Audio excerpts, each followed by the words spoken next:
friends, welcome back to my YouTube channel Study Career Point. I hope you all are doing well. So start करते हैं हमारी आज की previous year question paper की series से। तो देखिए सीडीपी पेपर 1 के लिए ये सीरीज आप लोगों की है, ठीक है। पेपर 2 के लिए भी आप लोगों की सीरीज चल रही है और इसके अलावा देखिए एसएसटी पेपर 2 के लिए भी जो प्रीवियस ईयर के क्वेश्चन पेपर की सीरीज है वो भी चल रही है। तो जिन बच्चों ने ये क्लासेस नहीं देखी हैं ज़रूर क्लासेस को देखिए, काफ़ी अच्छे तरीके से आप लोगों को प्रीवियस ईयर के क्वेश्चन पेपर सॉल्व कराए जा रहे हैं, चाहे वो ऑनलाइन एग्जाम के हों या फिर ऑफलाइन एग्जाम के हों, ठीक है। सारे ही आप लोगों को यहाँ पर कराए जाएंगे। स्टार्ट करते हैं फर्स्ट क्वेश्चन के साथ। तो देखिए फर्स्ट क्वेश्चन हमारा यहाँ पर है, देखिए अभिकथन ए यहाँ दिया गया है, विद्यालय बच्चे के समाजीकरण में एक महत्वपूर्ण भूमिका निभाता है। तो देखिए विद्यालय जो होता है वो समाजीकरण की द्वितीय संस्था होती है, तो यहाँ पर देखिए बिल्कुल सही पॉइंट हो जाता है। कारण दिया गया है, धार्मिक संस्थाएं समाजीकरण की प्राथमिक कारक होती हैं। देखिए प्राथमिक कारक नहीं होती हैं, ये समाजीकरण की जो प्राथमिक संस्था होती है वो परिवार होता है, ना कि धार्मिक संस्थाएं, ठीक है। ये सोशलाइजेशन की हो जाएंगी, समाजीकरण की कौन सी द्वितीय संस्थाओं में आती है। तो देखिए यहाँ पर कारण क्या हो जाएगा, गलत हो जाएगा। ऑप्शन नंबर 3 जो है वो बिल्कुल सही है, ए तो सही है लेकिन आर यहाँ पर क्या है, गलत है। नेक्स्ट क्वेश्चन देखते हैं। देखिए नेक्स्ट में आप लोगों से सीक्वेंस पूछ लिया गया है कोलवर्ग की थ्योरी से। लॉरेंस कोलवर्ग के अनुसार नैतिक विकास के स्तरों का सही क्रम क्या है। तो देखिए क्रम आप लोगों को पता होना चाहिए। सबसे पहले प्री कन्वेंशनल स्टेज आती है, उसके बाद कन्वेंशनल आती है और लास्ट आती है पोस्ट कन्वेंशनल स्टेज। तो यहाँ पर देखिए ऑप्शन नंबर 1 ही बिल्कुल सही हो जाएगा। नेक्स्ट क्वेश्चन देखते हैं। देखिए नेक्स्ट यहाँ पर है, प्रगतिशील शिक्षा सुझाती है कि शैक्षिक नियोजन का केंद्र क्या होना चाहिए। परीक्षाएं होनी चाहिए, अध्यापक होना चाहिए, माता पिता होने चाहिए, फिर विद्यार्थी होना चाहिए। तो देखिए केंद्र में कौन रहता है, विद्यार्थी रहता है, तो यहाँ पर ऑप्शन नंबर 4 जो है वो बिल्कुल सही है। नेक्स्ट देखते हैं। देखिए नेक्स्ट यहाँ पर है, विद्यार्थियों की अधिगम शैली चयन में व्यक्तिगत विभिन्नताओं को किस नज़रिए से देखना चाहिए। अध्यापन अधिगम प्रक्रिया में बाधा, देखिए बाधा के रूप में तो नहीं होता है, विकास प्रक्रिया के रूप में एक प्राकृतिक और स्वाभाविक रूप से, एक प्रकार के असामान्य व्यवहार के रूप में, देखिए असामान्य व्यवहार के रूप में नहीं देखना है व्यक्तिगत विभिन्नताओं को, अभिसारी चिंतन के नतीजे के रूप में। देखिए ये भी यहाँ पर गलत हो जाएगा। हम किस चीज़ को प्रमोट करते हैं, देखिए यहाँ पर कि विकास प्रक्रिया के एक प्राकृतिक और स्वाभाविक रूप में देखना चाहिए। नेक्स्ट देखते हैं। देखिए नेक्स्ट जो क्वेश्चन है लेव-वाइगोत्स्की की थ्योरी से है। देखिए कुछ जो टॉपिक हैं वो बहुत इंपॉर्टेंट होते हैं जहाँ से क्वेश्चंस पूछे ही जाते हैं, जैसे कि जीन पियाजे की थ्योरी हो जाती है, इसके अलावा लेव-वाइगोत्स्की हो जाते हैं, कोलवर्ग हो जाते हैं। देखिए कुछ टॉपिक ऐसे हैं जहाँ से क्वेश्चन हमेशा आता ही है, ठीक है। अब देखिए यहाँ पर लेव-वाइगोत्स्की के अनुसार हमारी संज्ञानात्मक संरचनाओं और चिंतन प्रक्रिया के निर्माण में महत्वपूर्ण भूमिका कौन निभाता है। स्कीमा होता है, सामाजिक संपर्कता होती है, आनुवंशिक प्रवृत्तियाँ होती हैं या फिर अनैच्छिक क्रियाएं होती हैं। देखिए स्कीमा की बात कौन करते हैं, जो स्कीमा होता है वो हमारा मेंटल स्ट्रक्चर होता है जिसकी बात जीन पियाजे करते हैं, लेकिन यहाँ पर लेव-वाइगोत्स्की के अकॉर्डिंग पूछा है तो लेव-वाइगोत्स्की जो है वो किस चीज़ की, सामाजिक अंतःक्रिया की बात करते हैं। तो यहाँ पर ऑप्शन नंबर 2 जो होगा वो बिल्कुल सही हो जाएगा। नेक्स्ट देखते हैं। देखिए नेक्स्ट क्वेश्चन यहाँ पर है, अभिकथन ए दिया गया है, एक अध्यापिका को अपने विद्यार्थियों को दी गई समस्या पर काम करते हुए अपने विचारों का मौखिकीकरण करने के लिए प्रोत्साहित करना चाहिए। देखिए बिल्कुल सही पॉइंट है। कारण दिया गया है, भाषा और सोच का विकास एक दूसरे से स्वतंत्र रूप में होता है। देखिए भाषा और जो सोच होती है इसका जो विकास है वो इन्होंने बोला हुआ है कि एक दूसरे से स्वतंत्र होता है। तो देखिए ये चीज़ यहाँ पर गलत हो जाती है, इंटर रिलेटेड होते हैं ना कि स्वतंत्र होते हैं। तो देखिए कारण तो गलत है लेकिन ए यहाँ पर क्या है, बिल्कुल सही है। नेक्स्ट देखते हैं। देखिए नेक्स्ट है, जब बच्चे जब नई जानकारी के समान करते हैं तो वे अपनी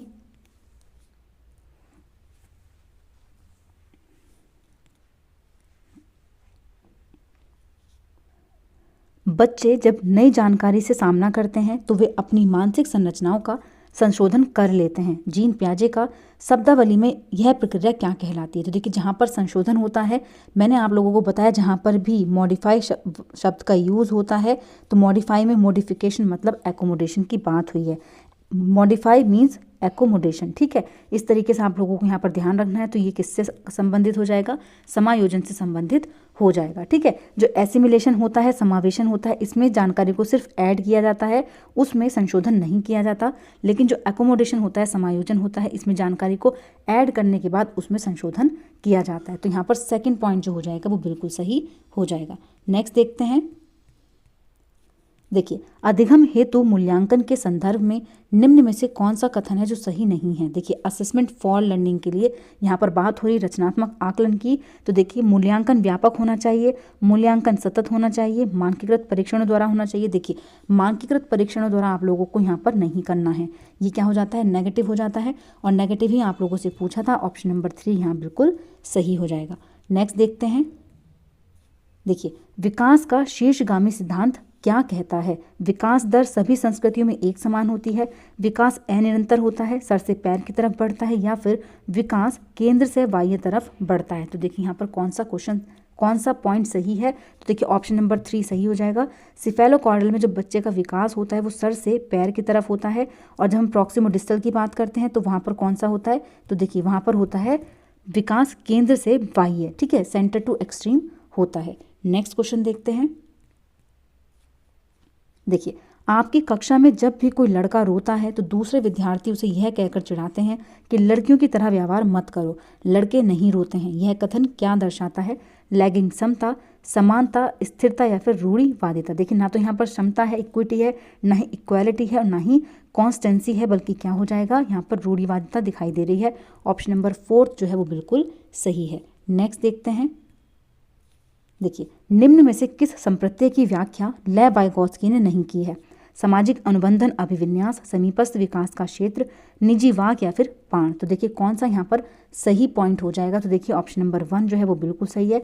ले वाइगोत्स्की जिसकी बात नहीं करते हैं, जोन ऑफ प्रॉक्सिमल बिल्कुल सही हो जाता है, प्राइवेट स्पीच भी है, स्कैफ होल्डिंग भी है, लेकिन द सोशल कॉन्ट्रैक्ट ओरिएंटेशन ये स्टेज किनकी है, ये है कोलवर्ग की थ्योरी की स्टेज, ठीक है। तो यहाँ पर ये नहीं है, इसके अलावा सारे हैं, तो ऑप्शन नंबर 1 यहाँ पर सही हो जाएगा। नेगेटिव पूछा था।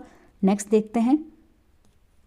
देखिए, नेक्स्ट है, जीन पियाजे के संज्ञानात्मक सिद्धांत के अनुसार किस चरण पर बच्चे जटिल समस्याओं के समाधान में तर्क का इस्तेमाल करने में सक्षम हो जाते हैं। देखिए, कॉम्प्लेक्स प्रॉब्लम्स को सॉल्व करने के लिए लॉजिक को अप्लाई करने लगते हैं, तो कौन से स्टेज में, तो देखिए वो स्टेज होती है फॉर्मल ऑपरेशनल स्टेज, औपचारिक सक्रियात्मक अवस्था, जहाँ पर बच्चे के अंदर एब्स्ट्रैक्ट थिंकिंग भी डेवलप हो जाती है। देखिए, एब्स्ट्रैक्ट रीजनिंग बच्चा कब करने लगता है, औपचारिक स्टेज में। इसके अलावा डिडक्टिव रीजनिंग कब बच्चे के अंदर डेवलप हो जाती है, तो वो भी कौन से स्टेज में होती है, वो भी होती है औपचारिक सक्रियात्मक अवस्था में। जो मूर्त सक्रियात्मक अवस्था है, देखिए इसमें CCS आता है, कंजर्वेशन, क्लासिफिकेशन और सीरिएशन। इसके अलावा जो प्री ऑपरेशनल स्टेज है, यहाँ पर बच्चा सजीव और निर्जीव के बीच अंतर नहीं कर पाता है, जीववादी सोच जिसको हम कहते हैं, ठीक है, जीववादी सोच। और जो सेंसरी मोटर स्टेज होती है, इसमें बच्चा जो छिपी हुई वस्तुएं होती हैं उनको ढूंढ निकालता है, वस्तु स्थायित्व का गुण बच्चे के अंदर आ जाता है, ठीक है। नेक्स्ट क्वेश्चन देखते हैं। देखिए, निम्न में से कौन सा स्थूल गतिक कौशल का उदाहरण है, ग्रॉस मोटर स्किल का यहाँ पर बताना है। फुटबॉल को धकेलना, सुई में धागा पिरोना, देखिए तो फाइन मोटर स्किल है, ठीक है, फाइन है ये। लिखने के लिए पेंसिल पकड़ना, ये भी फाइन है। धागे में मोती पिरोना, ये भी क्या है, फाइन स्किल है। यहाँ पर पूछा है ग्रॉस मोटर स्किल, तो देखिए फुटबॉल को धकेलना बच्चा क्या कर रहा है, ग्रॉस मोटर स्किल का ये एग्जाम्पल हो जाएगा। नेक्स्ट देखते हैं। देखिए, नेक्स्ट यहाँ पर है, हाशिए पर स्थित समूहों में आने वाले विद्यार्थियों के सामाजिक सांस्कृतिक ज्ञान के प्रति किस तरह का दृष्टिकोण होना चाहिए। उसे अध्यापन अधिगम प्रक्रिया में अर्थहीन मानना चाहिए। देखिए, मीनिंगलेस आप लोग यहाँ पर नहीं मान सकते, इररिलेवेंट नहीं मान सकते हैं उनको, तो ये गलत हो जाएगा। उसे मान देना चाहिए और अध्यापन अधिगम प्रक्रिया में शामिल करना चाहिए। देखिए बिल्कुल सही हो जाएगा, क्योंकि देखिए यहाँ पर भी नेगेटिव है, नकार देना चाहिए, नकारना नहीं है आप लोगों को बच्चों को, ठीक है। उसे दूसरे समूह के विद्यार्थियों द्वारा ग्रहण सामाजिक सांस्कृतिक ज्ञान में कमतर आंकना चाहिए, तो देखिए ये भी यहाँ पर गलत है। ऑप्शन नंबर 2 जो है वो यहाँ पर बिल्कुल सही है। नेक्स्ट क्वेश्चन देखते हैं। देखिए, हॉवर्ड गार्डनर के अनुसार एक अच्छा कवि और लेखक होने के लिए एक व्यक्ति में किस प्रकार की बुद्धि होनी चाहिए। तो देखिए किस प्रकार की बुद्धि बच्चे के अंदर होनी चाहिए, अंतःव्यक्तिक, भाषाई, शारीरिक गति संवेदी, या फिर दिशाई। देखिए, जब हम इंट्रापर्सनल की बात करते हैं, मतलब हम खुद की मानसिकताओं को समझ पा रहे हैं, स्वयं की चीज़ों को समझ पा रहे हैं, तो वो हो जाएगा इंट्रापर्सनल। लिंग्विस्टिक होता है जब हम कवि की बात करते हैं, ठीक है, जिनके अंदर जो लैंग्वेज होती है, भाषा का अच्छा ज्ञान होता है, तो वो होते हैं लिंग्विस्टिक। बॉडीली काइनेस्टिक, जिसमें देखिए जो एक्टर हैं वो लोग आ जाते हैं। इसके अलावा स्पेशल जो होती है, आर्किटेक्ट होते हैं जो स्पेशल में आते हैं, जिनके अंदर दिशाओं का ज्ञान होता है। तो देखिए यहाँ पर कौन सा पॉइंट सही है, कवियों की यहाँ पर बात हुई है तो भाषाई बुद्धि इनके अंदर हो जाएगी। नेक्स्ट देखते हैं। देखिए, नेक्स्ट है यहाँ पर हालांकि स्वलीनता से जूझने वाले विद्यार्थी विशिष्ट क्षेत्रों में चुनौती महसूस करते हैं, फिर भी उन्हें सामान्यतः किस चीज़ का सामर्थ्य होता है। तो देखिए प्रभावशाली संप्रेषण तो इनकी कम्युनिकेशन स्किल जो होती है इनकी वीक होती हैं, ये दूसरों से ज़्यादा वार्तालाप नहीं कर पाते हैं। संज्ञानात्मक नम्यता ये भी नहीं है। और देखिए सामाजिक परिस्थितियों को सटीक रूप से समझते हैं, ये भी यहाँ पर सही है। लेकिन देखिए कौन सा यहाँ पर है कि ये चीज़ उनके अंदर सामर्थ्य होता है, तो कौन सा है वो बारीक जानकारी पर ध्यान देना। देखिए ऑप्शन नंबर 1 यहाँ पर बिल्कुल सही होगा। सामाजिक परिस्थितियों को सटीक रूप से समझने में ये नहीं होते हैं, ठीक है। संज्ञानात्मक नम्यता इनके अंदर नहीं पाई जाती है। प्रभावशाली संप्रेषण ये नहीं कर पाते हैं, तो तीनों ही यहाँ पर गलत हो जाएंगे। ऑप्शन नंबर 1 जो है वो यहाँ पर बिल्कुल सही है। नेक्स्ट क्वेश्चन देखते हैं। देखिए शिक्षक द्वारा पूछे गए निम्न में से कौन सा प्रश्न बच्चों में रचनात्मकता और समस्या समाधान दृष्टिकोण को बढ़ावा देता है। आपका नाम क्या है, आपने अपने शहर में प्रदूषण कैसे कम कर सकते हो, आप कहाँ रहते हैं, भारत को आज़ादी कब मिली। तो देखिए आपका नाम क्या है बता देंगे बच्चे यहाँ पर, आप कहाँ रहते हैं ये भी 1 वर्ड आंसर है, आज़ादी कब मिली ये भी है। लेकिन देखिए यहाँ पर क्रिटिकल थिंकिंग जो है, जो बच्चे का दृष्टिकोण है वो कहाँ पर विकसित होगा, तो वो होगा कि आप अपने शहर में प्रदूषण कैसे कम कर सकते हो, ठीक है। नेक्स्ट क्वेश्चन देखते हैं। देखिए अधिगम को प्रभावशाली बनाने के लिए विषय वस्तु कैसी होनी चाहिए। अमूर्त और जटिल, देखिए कॉम्प्लेक्स चीज़ों को आप लोगों को नहीं बनाना है। असंबंधित खंडों में प्रस्तुति, ये भी बिल्कुल गलत है। विद्यार्थियों के सामाजिक सांस्कृतिक परिवेश से संबंधित होनी चाहिए, या फिर अति आसान, देखिए बिल्कुल ईजी भी ना हो बिल्कुल जटिल भी ना हो। तो यहाँ पर कौन सा पॉइंट सही हो जाएगा, ऑप्शन नंबर 3। नेक्स्ट देखते हैं। देखिए डिसलेक्सिया किसे कहते हैं। पठन वैकल्य एक है विशिष्ट अधिगम कठिनाई, संवेदी क्षति, स्वलीनता, क्रम विकार का हिस्सा, या फिर श्रवणात्मक अशक्तता। तो देखिए पठन वैकल्य जो होता है वो किस चीज़ में कठिनाई महसूस होती है बच्चे को, तो देखिए यहाँ पर जो करेक्ट आंसर है वो है विशिष्ट अधिगम कठिनाई, लर्निंग डिफिकल्टीज को कहा जाता है। नेक्स्ट देखते हैं। देखिए नेक्स्ट यहाँ पर है अभिकथन ए दिया गया है, अर्थपूर्ण अधिगम हेतु विद्यार्थियों को सक्रिय रूप से ज्ञान सृजन करने की बहुतायत अवसर प्रदान करने चाहिए। तो देखिए बिल्कुल सही पॉइंट है।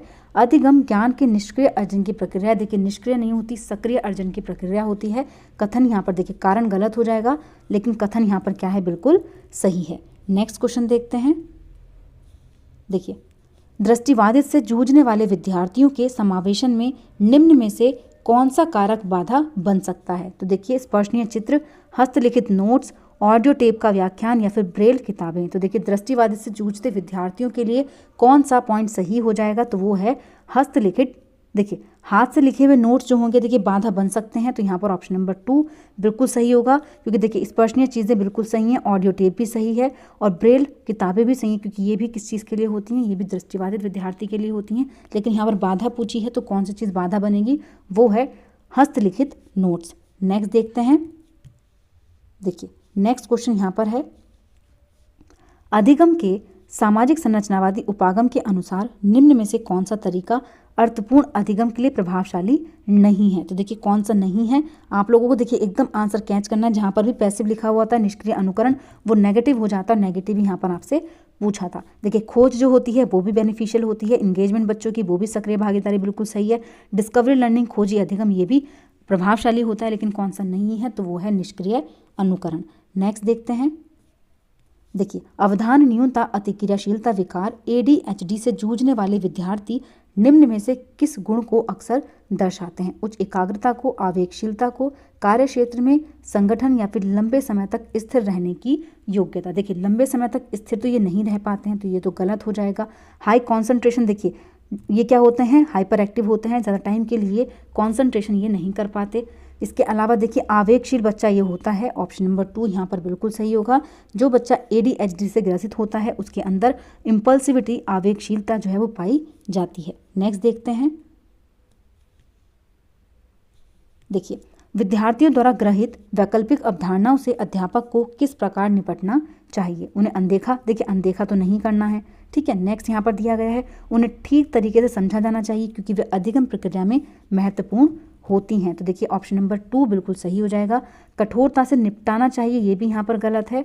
बढ़ावा देना चाहिए, क्योंकि वे विद्यार्थियों के नामीकरण के लिए, देखिए लेबलिंग बच्चे को नहीं देखनी है, सेग्रीगेट बच्चे को नहीं करना है, ये क्या होते हैं, ये नेगेटिव पॉइंट्स होते हैं, तो यहाँ पर ये तो गलत हो जाएंगे। ऑप्शन नंबर 2 जो है वो यहाँ बिल्कुल सही है। नेक्स्ट क्वेश्चन देखते हैं।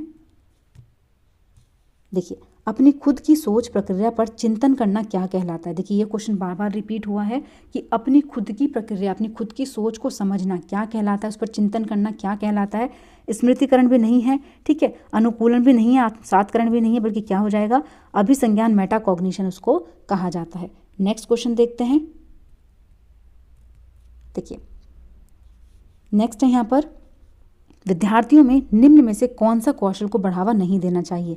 अभिसंज्ञान को, चिंतन को, सृजनात्मकता को, या फिर अधीनता उन्मुखी। तो देखिए यहाँ पर कौन सा सही है। देखिए मेटाकॉग्निशन को भी आप दे सकते हैं, इससे जो कौशल होता है वो बढ़ता है, प्रोत्साहन मिलता है बच्चे को। चिंतन भी बिल्कुल सही है, क्रिएटिविटी भी सही है, लेकिन कौन सा नहीं है तो वो है डॉसिलिटी। यहाँ पर अधीनता उन्मुखी जो हो जाएगा वो बिल्कुल सही हो जाएगा। नेक्स्ट क्वेश्चन देखते हैं। देखिए विद्यार्थी निम्न में से क्या महसूस करेंगे यदि वे यह विश्वास करने लगे कि उनके प्रयासों का कार्य के परिणाम पर कोई असर नहीं पड़ेगा। अधिगम अशक्तता, आंतरिक अभिप्रेरणा, गौरव, या फिर राहत। तो देखिए कौन सा यहाँ पर सही होगा। तो देखिए विद्यार्थी निम्न में से क्या महसूस करेंगे कि यदि वे यह विश्वास करने लगे कि उनके प्रयासों का कार्य के परिणाम पर कोई असर नहीं होगा, तो उसको हम यहाँ पर कहेंगे अधिगम अशक्तता या फिर असाध्य। आंतरिक प्रेरणा नहीं होगी, क्योंकि देखिए यहाँ पर परिणाम पर कोई असर नहीं पड़ेगा, वो आंतरिक प्रेरणा यहाँ पर यूज नहीं है, ना ही गौरव है, ना ही राहत है, बल्कि ऑप्शन नंबर 1 यहाँ पर बिल्कुल सही है। नेक्स्ट देखते हैं। देखिए निम्न में से कौन सा आंतरिक अभिप्रेरणा का उदाहरण है। ज्ञान प्राप्त करने के लिए चर्चा में भाग लेना, नकद इनाम जीतने के लिए चर्चा में भाग लेना, सहपाठियों को प्रभावित करने के लिए, देखिए प्रभावित नहीं करना, आपको इन्फ्लुएंस नहीं करना है पीयर्स को, ठीक है। दंड से बचने के लिए भी आप लोगों को चीज़ों को नहीं करना है, बल्कि क्या हो जाएगा, ज्ञान प्राप्त करने के लिए चर्चा में भाग लेना। नेक्स्ट क्वेश्चन देखते हैं। देखिए विद्यार्थियों में समस्या समाधान कौशलों के विकास के लिए निम्न में से किसे बढ़ावा देना महत्वपूर्ण है। प्रक्रियात्मक स्थिरता को, अभिसारी चिंतन को, अपसारी चिंतन, या फिर आत्म केंद्रियता। तो देखिए जब हम बच्चे के समस्या समाधान कौशल के विकास के लिए उसको बढ़ावा देते हैं तो वहाँ पर अपसारी चिंतन, डाइवर्जेंट थिंकिंग जो होती है वो इम्पॉर्टेंट हो जाती है।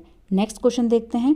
और देखिए लास्ट क्वेश्चन है आज का, एक अध्यापिका को अपने अधिगमकर्ताओं में किस प्रकार के लक्ष्य को बढ़ावा देना चाहिए। महारत हासिल करने की दिशा में उन्मुख लक्ष्य, परिहार उन्मुखी प्रदर्शन की दिशा में, या फिर परिहार उन्मुखी प्रदर्शन लक्ष्य है। तो देखिए यहाँ पर जब हम बात करते हैं कि किस चीज़ के लिए टीचर को प्रमोट करना है, बच्चे को किस गोल के लिए करना है, तो वहाँ पर जो सही आंसर होता है वो होता है mastery oriented goals. Option number 1 जो है वो यहाँ पर बिल्कुल सही है। तो देखिए आज की क्लास यहीं पर कंप्लीट होती है।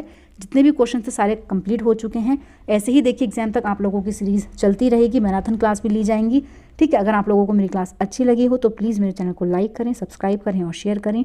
ऐसी ही और वीडियोज़ के लिए मेरे चैनल पर बने रहिए। Thank you.